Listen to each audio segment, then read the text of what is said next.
अस्सलाम वालेकुम प्यारे बच्चों, आज हम जमात शेषम का उर्दू पढ़ेंगे। बच्चों हमने सबक नंबर पढ़ा था सेहत और सफाई। बच्चों आज हम उसके सवालों के जवाब लिखेंगे। बच्चों जो इसका पहला सवाल है, सवाल नंबर 1, सेहत के लिए कौन सी चीजें जरूरी हैं। बच्चों आपने सबक में पढ़ा कि सेहत के लिए कौन सी चीजें जरूरी हैं। बच्चों इसका जवाब ये, सेहत के लिए ताज़ा हवा, साफ पानी, अच्छी गुज़ा और सफाई नहायत ही जरूरी है। बच्चों जो अगला सवाल है, सवाल नंबर 2, सांस लेने में जिस्म के कौन कौन से हिस्से मदद करते हैं। बच्चों इसका जवाब ये है, सांस लेने में नाक और मुंह जिस्म के हिस्से मदद करते हैं। बच्चों जो अगला सवाल है हमारा, सवाल नंबर 3, सुबह को खुली हवा में टहलना क्यों जरूरी है। बच्चों आपने सबक में पढ़ा है। जवाब इसका यह, सुबह सवेरे हवाखोरी से सुस्ती दूर हो जाती है और इस ताज़ा हवा में वर्जिश की भी ज़रूरत होती है। इससे जिस्म के तमाम अज़ा तंदुरुस्त और तवाना रहते हैं। ताज़ा हवा ग़िज़ा के हजम होने में भी मददगार साबित होती है।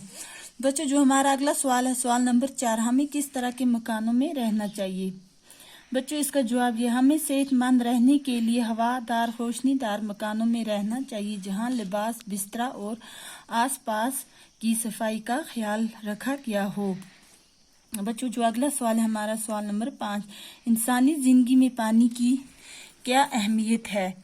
बच्चों इसका जवाब ये, इंसानी जिंदगी में पानी की अहमियत बहुत है। हम पानी की मदद से खाना बनाते हैं, कपड़े धोते हैं, नहाते हैं, अपनी प्यास बुझाते हैं और अपने खेतों को सैराब करते हैं।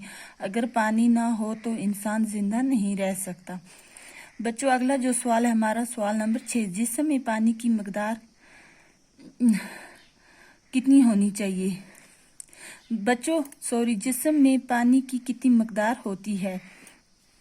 इसका जवाब ये, हमारे जिस्म में पानी चौथाई वजन का हिस्सा पानी का है। ये खुराक को अच्छी तरह हजम करता है। बच्चों जो अगला हमारा सवाल नंबर 7 है, आलूदा पानी के इस्तेमाल से कौन सी बीमारियां पैदा हो सकती हैं। जवाब, आलूदा पानी के इस्तेमाल से हजिया और टाइफाइड जैसी मोहलक बीमारियां पैदा हो सकती हैं।